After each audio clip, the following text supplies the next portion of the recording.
Okay Neeraja, Vijji వచ్చేస్తోంది. నువ్వు చెప్పు, ఏం చేస్తావు? నేను కేసు విత్డ్రా చేసుకోమనేది విజ్జి ఏదో అతడితో సుఖపడిపోతుందని కాదు. ఇన్నాళ్ళు సుఖపడలేనిది, మనస్సు ఇవ్వలేనిది ఈరోజు ఇస్తుందా? నా బాధల్లా ఆ పిల్లల్ని ఎలాగైనా దాని ఒళ్ళో వేస్తే అలా అయినా వాళ్లతో సంతోషంగా జీవితాన్ని గడిపేస్తుందని. ఆంటీ, మీరేమీ అనుకోకపోతే సంకోచంగా ఆగింది నీరజ. చెప్పమ్మా. అతన్ని జైల్లో పెడితే పిల్లల్ని తెచ్చుకుంటానని మీకు ఆంటీ ప్రామిస్ చేశారు కదా? నిన్ను కలవకముందే నాకు పిల్లల్ని తెచ్చుకుంటానని మాటిచ్చింది. ఇలా ఎన్నిసార్లు నన్ను మాటిచ్చి మోసం చేసిందో నీకేం తెలుసమ్మా? ఎందుకని తెచ్చుకోరా ఆంటీ? తన సెల్లోకి వెళ్ళిపోతారు కదా. ఆమె అమాయకత్వానికి నవ్వొచ్చింది జయకు. జైల్లో పెడితే ఎన్ని సంవత్సరాలు? మహా అయితే 7 ఏళ్ళు. ఇన్ఫ్లుయెన్స్ ఉపయోగిస్తే 1 ఏడాది. ఆ తర్వాత అతడు రాడా? పిల్లల్ని పాయిజన్ చేయడా? మాట్లాడలేదు నీరజ. అది కాదమ్మా, తీరా కేసు ఫైనలైజ్ అయ్యాక అతడికి శిక్ష పడ్డాక మరోలా ఆలోచిస్తుంది విజయ. తను తన తండ్రిని జైల్లో పెట్టించిన కసాయి తల్లిగా వాళ్ల దృష్టిలో మిగిలిపోకూడదని వాళ్లను అసలు తెచ్చుకోదు. అదే నా భయం. అదే డే అండ్ నైట్ నా ఆలోచన. ముగ్ధురాలై చూసింది నీరజ జయలక్ష్మి వంక. ఇంత మంచి స్నేహితులు ఎవరికుంటారు? ఎంత గొప్ప వ్యక్తి ఈమె. విజయ ఆంటీ కూడా తన పిల్లల్ని మంచివాళ్లుగా రూపొందించడానికి తన జీవితాన్ని త్యాగం చేసుకుంటోంది. ఎంత త్యాగం ఆమెది. ఎల్లకాలం జైల్లోనే ఉంటాడా? తిరిగి రాడా? వచ్చి పూల మొక్కల్లాంటి పిల్లల హృదయాల్లో విషం నాటకుండా ఉంటాడా? ఆ పిల్లలు తల్లికి చేరువ కావాలంటే ఒక్కటే మార్గం. దేవుడు దాని మీద జాలిపడి అతన్ని తీసుకెళ్లాలి. లేదా ఆమె తన ఆత్మగౌరవాన్ని చంపుకుని భర్తను తన వాడిగా మార్చుకుని పిల్లల్ని తీసుకెళ్లాలి. ఎవరి కర్మకు ఎవరు బాధ్యులు నీరజ. ఆ పిల్లల జీవితాలు ఎలా ఉండాలని రాసిపెట్టి ఉంటే అలా ఉంటాయి.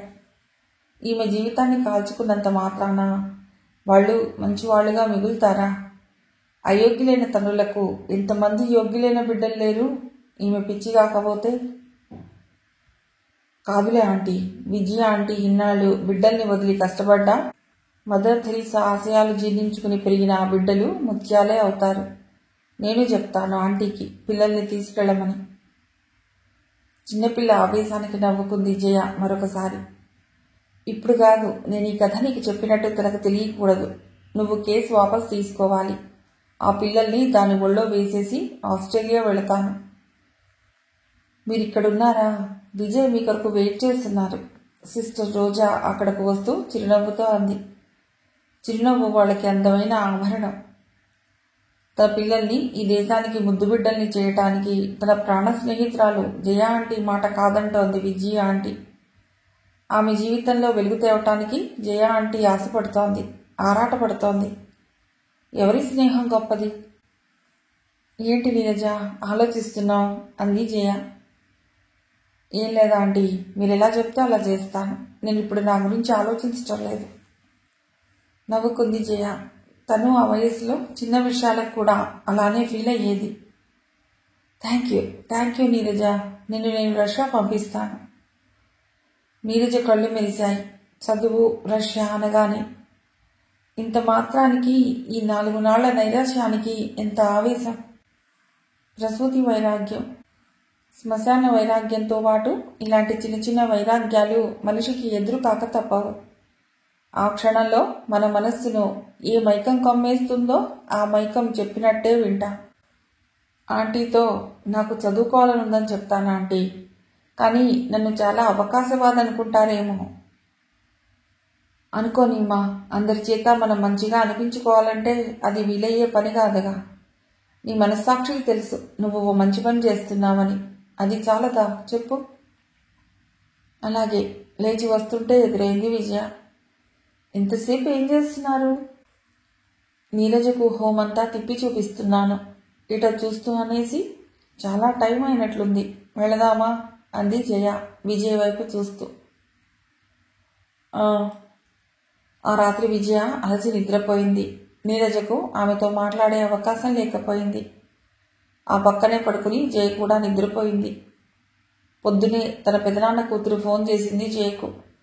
నీరజకు విజయ్తో ఎలా మాట్లాడి ఎలా ఒప్పించి కేసు విత్డ్రా చేసుకునేలా చేయాలో ట్రైనింగ్ ఇచ్చి తను అక్కడ ఉండటం మంచిది కాదని పెదనాన్నగారి కూతురున్న రాజుపాలెం వెళ్ళింది. ఉలిక్కిపడి నిద్రలేచింది విజయ. ఆమె గుండెలు వేగంగా కొట్టుకుంటున్నాయి. భయం, దిగులు మనసుని విదిల్చుకుని లేచి కూర్చుంది. టైము 3:30. అంటే తను నిద్రపోయి అరగంటేనా? ఈ అరగంటలో ఇన్ని కలలా? మధ్యాహ్న నిద్ర ఎంత భయంకరం! 5 నిమిషాలు గడిచినా ఇంకా ఆమె గుండె వేగం తగ్గలేదు. ఆమెకది కొత్త కాదు. ఒంటరిగా ఉన్నప్పుడు, ఆ శూన్యంలో పిల్లలు గుర్తుకొచ్చినప్పుడు. విజ్జి! ఆకలి ఉన్నవారికి అన్నం కనబడినంత ఆశగా ఆ పిలుపు వినిపించిన వైపుకు చూసింది విజయ. జయలక్ష్మి. ఎవరి చెయ్యి తన భుజం మీద పడితే బాగుండనుకుందో ఆ జయ. ఎవరి ఓదార్పు తన క్షణంలో కోరుకుందో ఆ జయ. ఆ స్నేహితురాలు, ఆ ఆత్మీయురాలు. జయ! జయలక్ష్మిని అల్లికుపోయింది విజయ. చల్లగాలి తగిలిన మేఘంలా ఆమె కళ్ళు వర్షించాయి. అలా ఏడుస్తున్న స్నేహితురాలి వైపు ఆశ్చర్యంగా, దిగులుగా చూసింది జయ. తల్లి లేని విజయ ఒంటరి బాల్యం తనకి తెలుసు. కొల్లగొట్టబడ్డ ఆమె వైవాహిక జీవితం తనకు తెలుసు. మాతృస్థానాన్ని చేతులారా పోగొట్టుకున్న విజయ దౌర్భాగ్యం తనకు తెలుసు. కానీ ఏనాడు, ఎంత బాధలోనూ ఇలా తనని అల్లుకుని విజయ్ ఏడవలేదు. స్తంభించిన జయలక్ష్మి 2 నిమిషాల సేపు విజయ్ వీపు చుట్టూ చేతులు పోనిచ్చి తన ఒడిలో పడుకోబెట్టుకుంది. జయలక్ష్మి వెనకనే వచ్చిన నీరజ బిక్కుమని నిల్చుంది. ఏమిటిది? ఏమిటిది విజ్జి? ఏమిటి బేలతనం? విజయ మాట్లాడలేదు. ఆర్తిగా ఇంకా జయని చుట్టేస్తున్నాయి ఆమె చేతులు. విజి, చూడు, నీకిప్పుడు కొత్తగా ఏమీ కాలేదు. అంతా నీ చేతుల్లోనే ఉందిరా. పిల్ల నీకు కావాలంటే నువ్వు తెచ్చేసుకోవచ్చు. వద్దనుకుంటే రాజీ పడవచ్చు. కేసు తెగి పిల్లల్ని తెచ్చుకునే టైంకి నువ్వు ఆస్ట్రేలియా వెళ్ళిపోతావేమో. వెళ్ళను, పోస్ట్పోన్ చేసుకుంటాను. చెప్పా కదా, నేను వచ్చిందే నీకోసం. నీ పిల్లల్ని తెచ్చి నీ ఒళ్ళో వేసి కానీ నేను వెళ్ళను. ఓకే? తలెత్తింది విజయ. ఆ కళ్ళల్లో ఆ క్షణంలో భర్తను జైలుకు పంపి పిల్లల్ని తెచ్చుకున్నంత ఆనందం ఉంది. ఈ శరీరం మీద మనస్సుకి ఎంత అధికారం! లే మరి, లేచి బాత్ చెయ్యి. అలా ఏదైనా మూవీకి ఎడదాం. వద్దు, ఎక్కడికి వద్దు, మనం మాట్లాడుకోవాలి. ఓకే, ఫేస్ వాష్ చేసుకో. టీ తాగి రిలాక్స్ అయ్యాక మాట్లాడుకుందాం. విజయ్ లేచి కూర్చుంది. కానీ కదల్లేని మానసిక బలహీనత. చెప్పు జయ, మంచి లాయర్ని కన్సల్ట్ చేయనా? క్యాసెట్ని అనసూయ కేర్ఫుల్గా ఉంచింది కదా. లేకపోతే నిన్ను, అనసూయను కూడా హత్య చేయడానికి వెనుదీయడు ఆయన. ఎప్పుడూ రిజర్వ్డ్గా ఉండే విజయ ఇలా పిచ్చిగా తన భర్త గురించి మాట్లాడుతోందంటే అతడు ఆమె నిశ్శబ్దాన్ని సైతం బద్దలు కొట్టాడన్నమాట. నిట్టూర్చి బలవంతంగా విజయను తీసుకెళ్లి సింక్ దగ్గర వదిలొచ్చింది జయ. అక్కడే కూర్చుని అధీరంగా చూస్తోంది నీరజ. నీరజ, చెప్పలేదా నువ్వు? విసుగ్గా అంది జయ.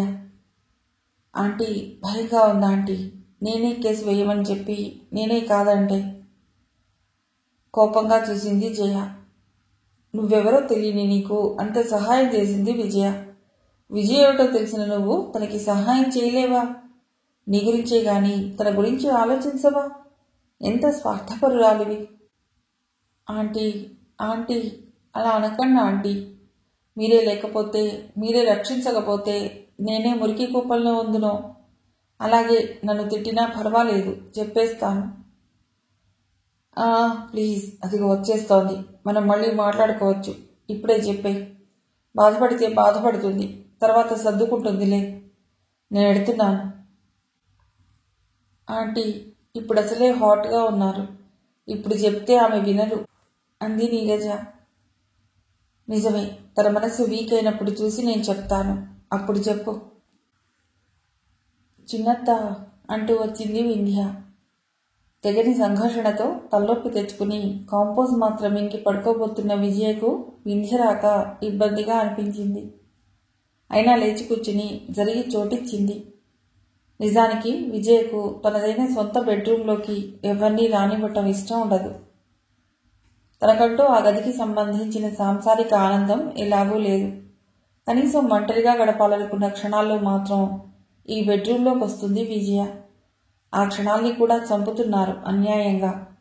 అందరూ మంచివాళ్లే, కానీ వాళ్లకు పాపం ఏం తెలుస్తుంది? తన మనస్సు తను ఎప్పుడైనా విప్పి చెప్తేగా. మధ్యాహ్నం కలకరిద్ర నుండి లేచినప్పటి నుండి మనసేం బాగోలేదు. తన భర్తను శిక్షించబడేలా చేయాలనిపిస్తోందో పక్క. మరోపక్క పిల్లల్ని తలుచుకున్నప్పుడు వాళ్ళు తన ఈ సాహసాన్ని క్షమించరేమో అనుకున్నప్పుడు మనస్సు బలహీనమై కేసు విత్డ్రా చేసుకోవాలని ఉంటుంది. ఆ సంఘర్షణతో తలనొప్పి తెచ్చుకుందామే. అయినా తప్పదు. వింధ్యతో మాట్లాడాలి. నెమ్మదిగా వచ్చి వింధ్య పక్కన కూర్చుంది విజయ. ఏమ్మా, రాము కూడా వచ్చాడా? లేదత్తా, ఆయనకు రావాలనిపించినప్పుడు వస్తారు. నేనే మీ అందరినీ చూడాలనిపించి వచ్చాను. అంటే? ఆహా, నువ్వు అనుకుంటున్నట్లు పోట్లాడి రాలేదత్తా. వెళతాను అని అడిగాను. ఇప్పుడు కాదులే అన్నారు. వెళ్ళాలనిపిస్తోందన్నాను. నువ్వు లేకుండా నేను ఉండలేనని పాత పాటే పాడారు. అయితే మీరు రండి అన్నాను. నవ్వి మళ్ళా అంది వింధ్య. తెగేదాకా లాక్కూడదనుకున్నారేమో, పంపించేశారు. పోనీలేమ్మా. పెళ్ళైన కొత్తలో సర్దుకున్నట్టు ఇప్పుడు సర్దుకోలేకపోతున్నానత్తా. ఆయన బాధపడతారని నా మనస్సును ఎన్నాడని చంపుకోను. పెళ్ళై అతడి స్వంతమైనంత మాత్రాన నా వాళ్ళని నేను మర్చిపోతానా? అందుకే ఎదురు తిరుగుతున్నానిప్పుడు. ఎదురు తిరిగితే ఇదివరకులా మొండికేయటం లేదా? చిన్నగా నవ్వింది వింధ్య. లేదు, ఆయన తప్పు ఆయన తెలుసుకోకపోయినా చెప్పాను కదా. తెగేదాకా లాగకూడదనుకున్నారో లేక నాకు భయపడుతున్నారో. ఇప్పుడు పర్వాలేదు. కాస్త మాట స్వాతంత్రం, పుట్టింటి వరకు వెళ్ళటానికి పర్మిషన్ దొరుకుతున్నాయి. మరి ఫ్రెండ్స్? మా ఆయన గురించి గ్రహించి వాళ్ళు రావటం లేదు. నన్ను పిలవటమూ లేదు. ఈయన లేనప్పుడు ఫోన్లో మాట్లాడుకుంటాం. మొన్న బిల్ చాలా వచ్చిందనుకుంటున్నారు. నన్ను అడగలేదు. అడిగితే ఫాల్స్ బిల్ అని చెబుదాం అనుకున్నాను. నిట్టూర్చింది విజయ. మనస్సు విప్పుకుని సర్వం చెప్పుకోవలసిన భర్త దగ్గర అబద్ధాలు చెప్పుకునే దశకు భార్యలు లాగి వాళ్లకు వాళ్లే అన్యాయం చేసుకుంటున్నారు ఈ మగవాళ్లు. వాకిడి దాకా వచ్చిన నీరజ వెనక్కు తిరిగి వెళ్లిపోవటం చూసిన విజయ పిలిచింది. లోపలికి రామ్మా నీరజ. మెల్లిగా లోపలికి వచ్చి కొత్త వ్యక్తిని చూసి ఆగిందామె. ఈమె మా ఆడబిడ్డ కూతురు వింధ్య. వింధ్య, ఈ అమ్మాయి నీరజని పెద్దత్త చెప్పింది. మాట పూర్తి చేసింది వింధ్య. నీరజ ఆ రూంలో ఉండలేనట్టు వెళ్ళిపోలేనట్టు క్షణమాగి, నేను ఆల్బమ్స్ చూడనా ఆంటీ అంది. చూడమ్మా, అదిగో ఆ వార్డ్రోబ్లో ఉన్నాయి చూడు. నీరజ ఆల్బమ్ చేతిలోకి తీసుకుని దూరంగా ఉన్న వుడెన్ చైర్లో కూర్చుంది. చిన్నత్త, నువ్వేమీ అనుకోనంటే ఒక మాట. విజయ్కి తెలుసు వింధ్య ఏమి చెప్పాలనుకుంటుందో. ఇలా ఒక్కొక్కరు వచ్చి తన మనస్సును బలహీనపరచటం ఆమెకు నచ్చటం లేదు. కానీ ఆమెలోని సభ్యతా సంస్కారాలు వాళ్ళని ఏమీ అన్నేయటం లేదు. వాళ్ళైనా తన మేలుకే కదా చెప్తున్నది అని ఆమె జ్ఞానమే ఆమె నోరు మూయిస్తున్నది. అత్త, మావయ్య తప్పు చేశారు. చేయకూడనిది చేశారు. ఆయన శిక్షించవలసిందే, కాదన్ను. కానీ నువ్వు తెరవెనక ఉండి నీరజ చేత కేసు వేయించి ఉండవలసింది. ఆ అమ్మాయికి ఆర్థిక సహాయం చేసి ఉండవలసింది. పర్వాలేదు, భర్త మీద కేసు వేయించడమే తప్పు అనే తులసక్క కంటే నయం అనుకుంది విజయ. కానీ వింధ్య, అలా అబద్ధాలు చెప్పడం నాకు ఇష్టం ఉండదు. కానీ నీకు పిల్లలు కావాలి కదత్తా. విజయ తుళ్ళిపడి సర్దుకుంది. పిల్లల కోసమేనా అతడు నాకు కావాలి వింధ్య. చిన్నత్త గొంతులో మార్పుకు చెలించింది వింధ్య. కాదత్తా, మొదట భర్త రక్షణ కావాలి, భర్త లాలన కావాలి, భర్త ప్రేమ కావాలి, ఆ తర్వాతే పిల్లలు. అయితే పెళ్లిపీటల మీద పురోహితుడు చెప్పేది నోరు తిరగని మంత్రాలకు అర్థం ఎవరికి తెలుసంటావు? వింధ్య, మంత్రాలకు అర్థమే తెలియాలా? తోటి మనిషిని నొప్పించకూడదు, ప్రేమించాలి అనేది ఒకరు చెప్తేగానే మనకు తెలియదు. ఆవేశంగా అంది విజయ. నవ్వింది వింధ్య. చెప్పినా తెలియదత్తా మూర్ఖులకు. అందుకని నన్నే సర్దుకుపోమ్మంటావు అంతే కదా? దిండు లాక్కుని దాని మీదకు వాలుతూ అంది విజయ. లేదత్తా, సర్దుకుపోవటానికి కూడా ఒక లిమిట్ ఉంటుంది. నేను చెప్పేది భర్త ప్రేమ కోసం నిన్ను బ్రతకమనటం లేదు. నీకు పుట్టబోయే బిడ్డల కోసం మావయ్యతో బతకమంటున్నాను. వింధ్య అనాలిసిస్ విజయకు నచ్చింది. కానీ తనకు బిడ్డలు లేరా? ముత్యాల లాంటి 2 బిడ్డలు ఉన్నారు. వాళ్ళని తెచ్చుకునే భాగ్యమే లేదు. విజయ్ మనస్సు ఫ్రాక్షన్ ఆఫ్ ఎ సెకండ్లో మదర్ థెరీసా హోంలోని పిల్లల దగ్గర ఉంది. పిల్లలు తల్లుల్ని ఏమి ఉద్ధరిస్తారో గాని ఈ తల్లులు తమ జీవితాన్నంతా ఈ బిడ్డల కొరకు ఎందుకు కరగదీసుకుంటారో. విజయ మాట్లాడకపోయేసరికి వింధ్య కొద్దిగా ఫీల్ అయింది. అనవసరంగా బిడ్డలు లేని అత్త మనసు నొప్పించానా అనుకుంది. సారీ అత్తా. ఎందుకమ్మా? నీకు పిల్లలు పుడతారత్తా, బాధపడకు. నీకు వయస్సు ఏమి మించిపోయిందని ఓదార్చబోయింది వింధ్య. సన్నగా నవ్వింది విజయ. నాకు వయస్సుందేమో కానీ అతడి స్పర్శ సహించే ఓర్పు లేదమ్మా. అది ముసలిదైపోయింది. అందుకే నాకు పిల్లలు వద్దనుకుంటున్నాను. ఎవరినైనా తెచ్చి పెంచుకుంటాను. ఇప్పుడు చెప్పు, నేను అతడి మీద కేసేయచ్చా? క్షణం ఆలోచించింది వింధ్య. వద్దత్తా, నీ మనస్తత్వం చాలా సున్నితం. నువ్వు దేన్ని తట్టుకోలేవు. ఎవరైనా ఏదైనా నిన్ను చెడ్డగా అంటే భరించలేవు. నాకు తెలుసు, మావయ్య నిన్ను వదిలేసిన మరుక్షణం ఈ లోకులు కాకులవుతారు. అందుకే నిన్ను మావయ్యతో ఉండమంటున్నాను. మాట్లాడలేదు విజయ. నిర్నిమేష దృష్టితో వింధ్య వైపు చూసింది. వింధ్య కళ్ళు వాల్చుకుంది. విజయ చూపులు ఆమెను భయపెట్టాయి. అత్త, నేను మావయ్య తరఫున వకాల్తా తీసుకుని మాట్లాడుతున్నాను అనుకుంటున్నావా? లేదు. మావయ్య మా అమ్మకు తమ్ముడు, రక్త సంబంధం దృష్ట్యా. కానీ నాకు గాని అమ్మకు గాని ఇంచుమించు ఈ 2 ఇళ్లలో అందరికీ నువ్వంటేనే ప్రేమ. నువ్వు పరాయిదానివి కావచ్చు, కానీ మమ్మల్ని నువ్వు ఏ రోజు పరాయిగా చూడలేదు. అందుకే చిన్నత్త, నువ్వు మా అందరికీ మావయ్య కంటే దగ్గరదానివయ్యావు. అందుకే నీకోసమే మేమంతా పాకులాడుతున్నాం. జలించిపోయింది విజయ. ఆ ప్రేమకు లొంగిపోయింది. దూరాన ఆల్బంలోని రకరకాల ఫోజుల్లో కొల్లలుగా ఉన్న గాంధీవి, బుద్ధువి ఫోటోలు చూస్తున్నాయి నీరజ కళ్ళు. ఆమె చెవులు మాత్రం వాళ్ల మాటలు వింటున్నాయి. వింధ్య మాటల వల్ల బలహీనమైన విజయ ముందు తన మనసులోని మాట బయటపెట్టాలనుకుంది నీరజ. మెల్లిగా విజయ దగ్గరకొచ్చి మంచం దగ్గర ఉన్న మోడా మీద కూర్చుంది. ఆంటీ, నాకు భయంగా ఉంది. నేను వెళ్ళిపోతాను. మరి కేసు? వద్దా ఆంటీ, నేను కేసు పెట్టను. ఎందుకని? విజయ్ కనుబొమ్మలు ముడుచుకున్నాయి. నీరజ జయలక్ష్మి చెప్పిన ఆమె కథలు గుర్తు చేసుకుని గుండె దృఢపరుచుకుంటూ అంది. ఈ కేసు కంటే నా జీవితం నాకు ముఖ్యం అనేసి కళ్ళు దించుకుంది నీరజ. నిర్వీణురాలైంది విజయ. నీరజ అలా మాట్లాడాక ఇక రెండో ప్రశ్న ఏముంది? 2 నిమిషాల సేపు నిశ్శబ్దం రాజ్యం చేసింది. నీరజ తలెత్తలేదు. విజయ మాట్లాడలేదు. వింధ్య పెదవి విప్పింది. చిన్నత్త, నీరజ తన జీవితం గురించి ఆలోచిస్తున్నప్పుడు నువ్వు నీ జీవితం గురించి ఆలోచించాలి. పేలవంగా నవ్వింది విజయ. ఇలా ఎవరైనా నీ జీవితం గురించి నువ్వు ఆలోచించాలి అన్నప్పుడంతా నాది ఒక జీవితమేనా అని రోధిస్తుంది విజయ మనస్సు. సారీ ఆంటీ, మరోసారి అంది నీరజ. విజయ మాట్లాడలేదు. ఆవేశాన్ని నడుచుకుంటోంది. ఆడవాళ్లు ఈ సమాజానికి భయపడే పిరికివాళ్లు కాబట్టే తన భర్తలాంటి వ్యసనపరుల ఆటలు సాగుతున్నాయి. నిట్టూర్చింది. నీరజ గిల్టీగా తల వంచుకుని నిల్చునుంది. విజయ్కు ఈ నిశ్శబ్దంలో నుండి శబ్దం బయటపడకముందే నీరజ అక్కడి నుంచి వెళ్ళిపోతే బాగుండనుంది. కానీ నీరజ బొమ్మలా నిల్చుని ఉంది. విజయ కళ్ళెత్తి నీరజ వైపు చూడటం గమనించిన వింధ్య చప్పున అనేసింది. నీరజ, వెళ్ళమ్మా, వెళ్ళి నీ బట్టలు అవి సర్దుకో. ఇంటికెడుతున్నావు కదా. నీరజ కదిలి పక్క రూంలోకి వెళ్ళింది. జయలక్ష్మి నీరజ కొరకు ఆతృతగా ఎదురు చూస్తోంది. ఏమైంది, చెప్పేశావా లేదా? చెప్పేశాను ఆంటీ.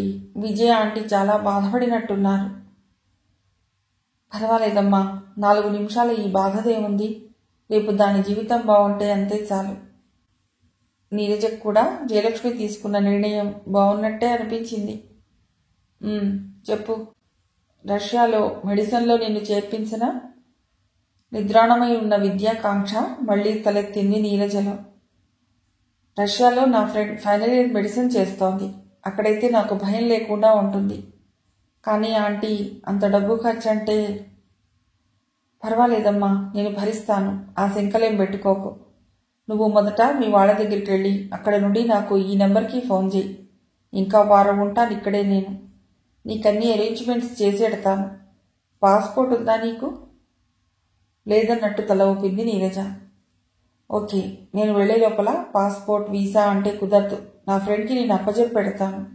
వాళ్ళ అబ్బాయి కూడా రష్యాలో 3rd ఇయర్ మెడిసిన్ చేస్తున్నాడు. ఆ అబ్బాయితో నేను పంపించే ఏర్పాటు చేస్తాను అని తన అడ్రస్, ఫోన్ నంబరు నీరజకు రాసిచ్చింది జయలక్ష్మి. థ్యాంక్స్ ఆంటీ, సంతోషంగా అంటున్న నీరజ వైపు నవ్వుతూ చూసింది జయ. చూసావా, తొందరపాటు నిర్ణయాలు మనిషి జీవితాల మీద ఎంత దెబ్బతీస్తాయో. ఇప్పుడు నీకు ఓ మంచి జీవితం రాబోతోంది. విజయ్కు భర్త, సంసారం, పరువు, ప్రతిష్ట అన్నీ భద్రంగా ఉంటున్నాయి. ఏమో, ఎవరు చెప్పగలరు? పై ఏడాదికే విజయ్ భర్తతో, పిల్లలతో హాయిగా ఉంటుందేమో. నిజమే ఆంటీ, మీరు చెప్పింది నిజమే, మనస్ఫూర్తిగా అంది నీరజ. మంచి పిల్లవి. భుజం తట్టి లేచి పక్క రూంలోకి వెళ్ళింది. ఏమిటి, నువ్వు వింధ్య అంత సైలెంట్గా కూర్చున్నారు? ఏం వింధ్య, ఎనీథింగ్ సీరియస్? ఏమీ తెలియనట్టే వచ్చి విజయ పక్కన కూర్చుంది జయ. అవునా ఆంటీ, నీరజ కేసు విత్డ్రా చేసుకుని వెళ్ళిపోతానంది. అవునా? అంతే, ఈ ఆడపిల్లలు రోజులు గడిచాక తమ జీవితం ఏమైపోతుందోనని భయపడతారు. పోనీలే, అది ఒకందుకు మంచిదే. విజయ్ ఏమీ మాట్లాడటం లేదు. విజయ మౌనం వింధ్యను కొంచెం కలవరపరిచింది. తను వెళ్ళిపోతే స్నేహితులిద్దరూ మనసులు విప్పి మాట్లాడుకుంటారని మళ్లీ వస్తానని చెప్పి అక్కడి నుండి వెళ్ళిపోయింది. విజయ్కు మరీ దగ్గరగా జరిగి ఆమె భుజం మీద చెయ్యి వేసి అంది జయ. చూడు, ఒక్కోసారి అన్నీ మన మంచిగా జరుగుతాయి. తండ్రి మీద కేసు వేసిన తల్లిని బిడ్డలు క్షమించకపోవచ్చు. ఎప్పటికైనా బుద్ధుని, గాంధీని నువ్వు తెచ్చుకోవాల్సిందే కదా. ఏమీ మాట్లాడలేదు విజయ. సరే, రేపు వెళ్ళి సిస్టర్ సుపీరియర్తో మాట్లాడి బుద్ధుని, గాంధీని తెచ్చేసుకుందాం. ఈ వారం రోజులు నేనుంటాను కదా, మీ ఆయన ఏమీ అనలేదు. పైగా నువ్వు పిల్లలతో సంతోషంగా ఉంటే చూడాలని ఉంది విజయ్. విజయ్ గుండె లోతుల్లో తెలియని భయం. వద్దు జయ, నాకు వాళ్ళని తెచ్చుకోవాలనే ఉంది. కానీ మరో 4-5 ఏళ్ళు వాళ్ళని బాగా చదివిస్తాను. ఆ తర్వాత వాళ్ల కాళ్ళ మీద వాళ్ళు నిలబడ్డాక ఇహ ఎవరిని లెక్క చెయ్యను. నిజం చెప్పేసి వాళ్లతో నా శేష జీవితం గడిపేస్తాను. అంతేనంటావా? నీ మనస్సు మార్చుకోవా? జయ, నా మేలు కోరేవాళ్ళు, నా సుఖం కోరేవాళ్ళు నీకంటే నాకెవరున్నారు? కానీ ఆలోచించు, ఇప్పుడు వాళ్ళని తీసుకొచ్చి నా బిడ్డలని డిక్లేర్ చేశాక జరగబోయే అనర్థం గురించి ఆలోచించు. నేను తన మీద కేసు వేశాననే కక్షతోనైనా నా బిడ్డల్ని నాకు శత్రువుల్ని చేస్తాడతడు. వాళ్లను వ్యసనాలకు అలవాటు చేసి తన వైపుకు తిప్పుకోవాలని చూస్తాడు. బాగా ఆలోచిస్తే జయలక్ష్మికి కూడా విజయ ఆలోచన బాగుందనిపించింది. తనకేం తెలుసు, విజయ భర్త మనసులో క్రూరత్వం. ఎంత నలిగిపోకపోతే ఇంత అవాంఛనీయమైన నిర్ణయం తీసుకుని నష్టపోతుంది పిల్ల. ఇప్పుడు వాళ్ళని తెచ్చుకుంటే నా ఆశ, నా కృషి అంతా వృధా అయిపోతుంది.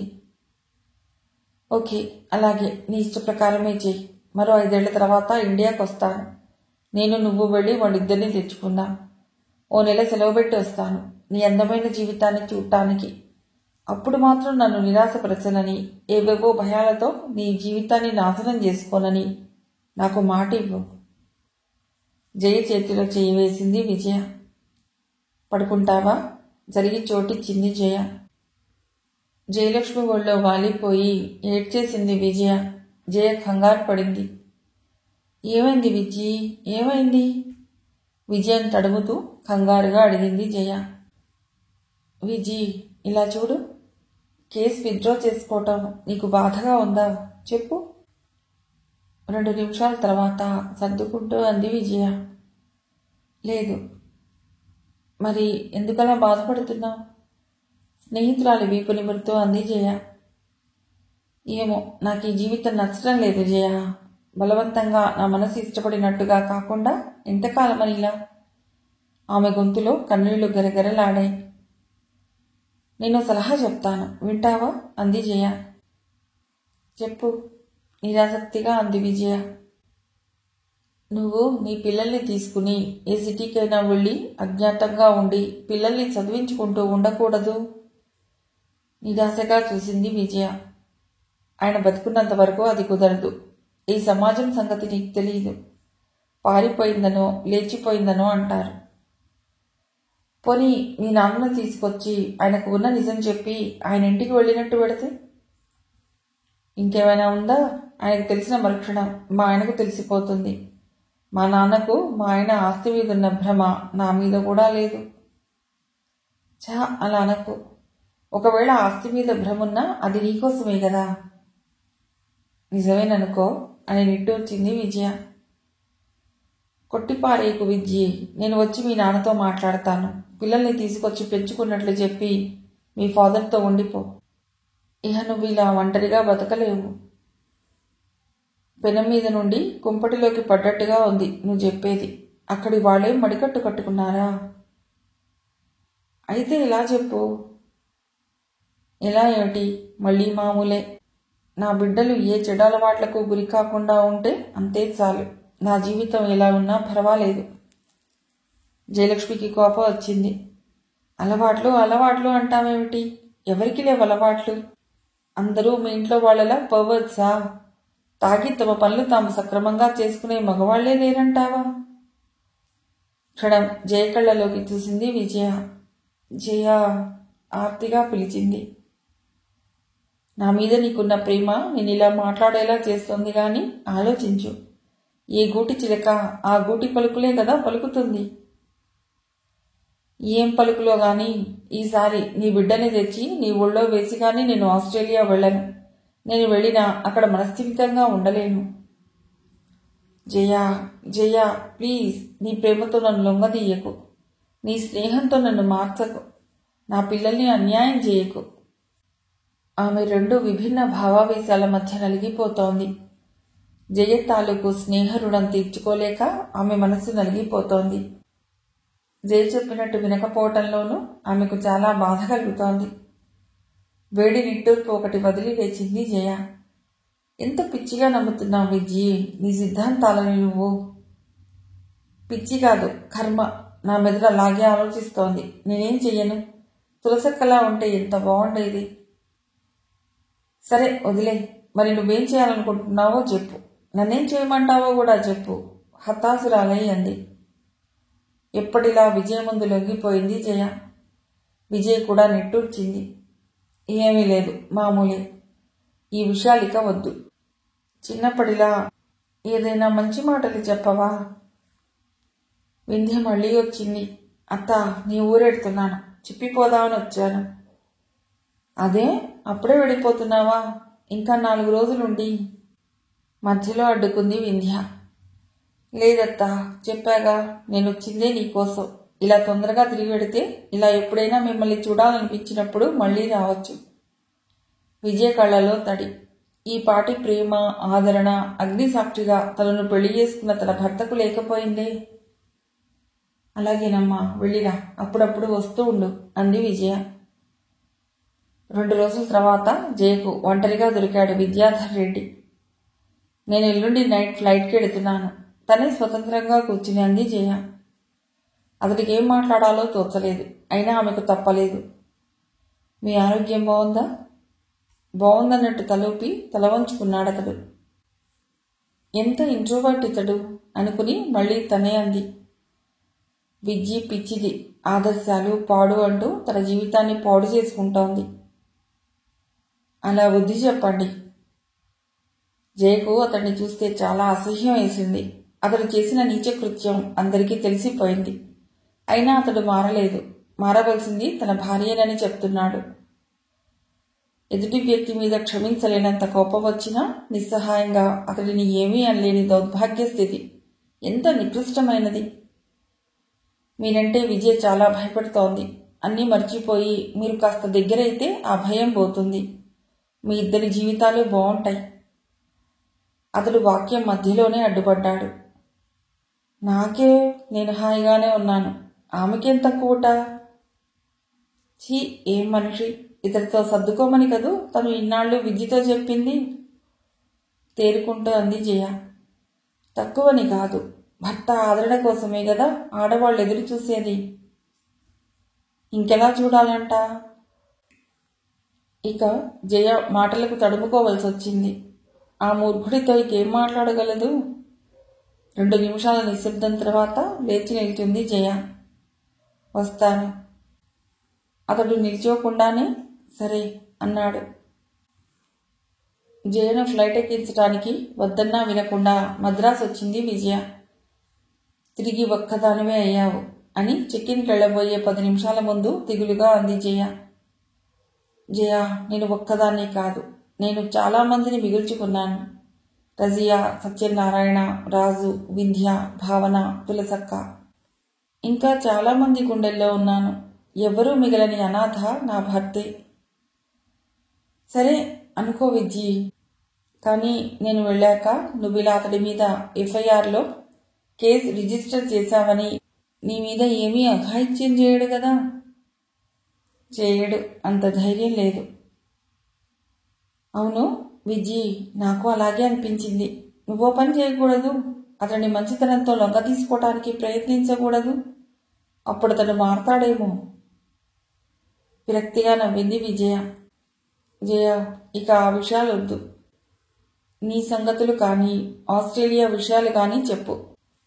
స్నేహితురాలి చెయ్యి గట్టిగా పట్టుకుని ఇహ దొరకదు అన్నట్టుగా అడుగుతున్న విజయ వంక జాలిగా చూసింది జయ.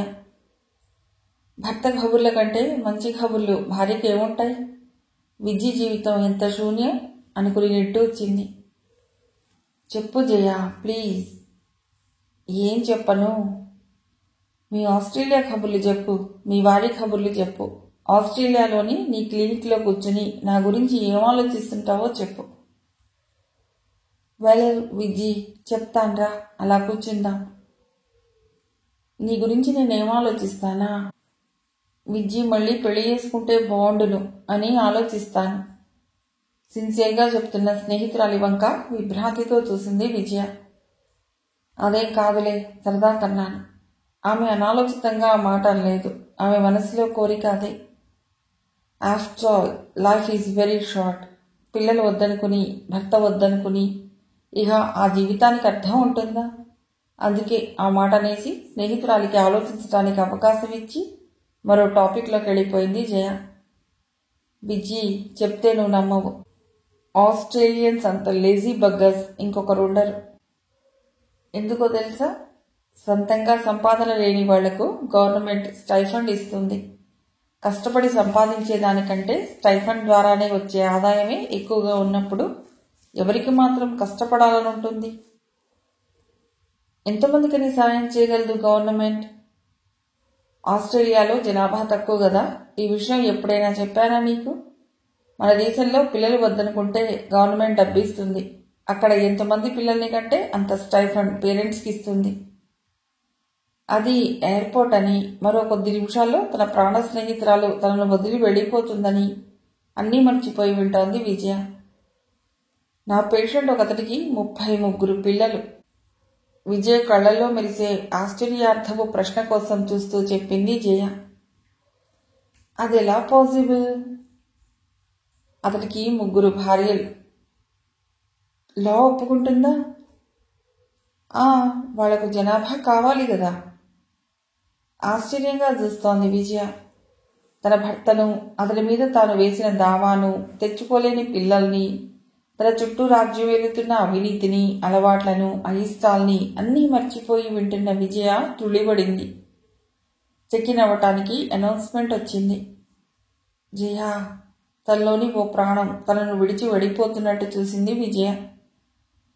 తప్పదు విజయ్, ఈ ఎడబాటు ఎప్పటికైనా తప్పదు. ఓ స్త్రీకి శాశ్వతమైన ఆనందం భర్త, పిల్లలు, వాళ్లతో జీవితం. వాటిని నీ స్వంతం చేసుకోవటానికి ప్రయత్నించు. అంతకంటే నీ నుండి నేను కోరేది ఏదీ ఉండదు. వెర్రి దానిలా స్వర్గంలో నుండి నరకంలోకి రాలిన వెన్నెల పువ్వులా తీపి తింటూ నాలికకు చేదుగుళిక తగిలిన దానిలా బిగుసుకుపోయింది Vijaya. Bye Viji, be happy. తిరిగి చూస్తూ చెయ్యి ఊపుతూ వెళ్ళిపోయింది నేస్తం. జయ తిరిగి వెళ్ళిపోయాక విజయ్లో నిండా నిస్సత్తువ. తన శరీరంలో నుండి మనసులో నుండి సర్వం హరించుకుపోయిన వెలితి. మిగిలిన కథ తర్వాతి భాగంలో.